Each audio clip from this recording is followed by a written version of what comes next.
মধ্যপ্রাচ্য এখন যেন একবারে বারুদের স্তূপে দাঁড়িয়ে, একদিকে ইসরায়েল ও ইরানের মধ্যে চলছে লাগাতার সামরিক সংঘাত, আর অন্যদিকে ইরানের মাটিতে বারবার ঘটে চলেছে রহস্যজনক ভূমিকম্প।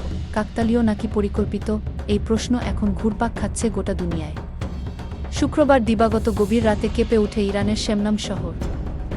রিক্টার স্কেলে কম্পনের মাত্রা ছিল 5.2, আর এর গভীরতা মাত্র 35 মিটার, অর্থাৎ অত্যন্ত অগভীর, যা সাধারণত সবচেয়ে বেশি ধ্বংসাত্মক হয়ে থাকে।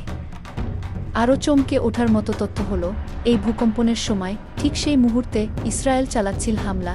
ইরানের গুরুত্বপূর্ণ সামরিক ও পারমাণবিক স্থাপনাগুলো ছিল সেই লক্ষ্যবস্তু।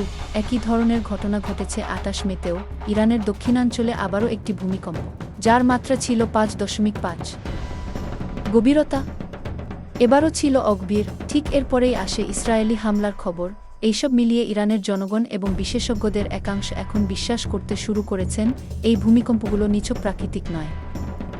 এর পেছনে থাকতে পারে প্রযুক্তিগত কোনো ষড়যন্ত্র।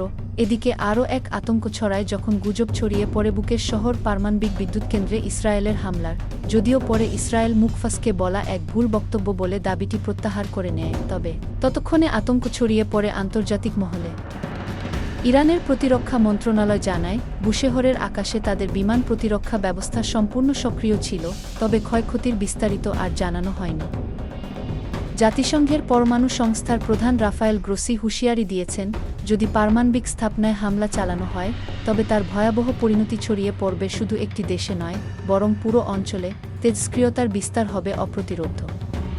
এই পরিস্থিতিতে ইসরায়েলের পররাষ্ট্রমন্ত্রী গিদিয়ন সার বলেন, ইরান কখনো প্রকৃত আলোচনার পথে আসেনি। তাদের একমাত্র লক্ষ্য পারমাণবিক অস্ত্র অর্জন। এই বক্তব্যের পরই শুরু হয় একের পর এক ইসরায়েলি হামলা। আর তার জবাবে পাল্টা কাঁপিয়ে তোলে ইরান। ড্রোন ও ক্ষেপণাস্ত্র হামলায় কেঁপে ওঠে ইসরায়েলের সামরিক ঘাঁটি।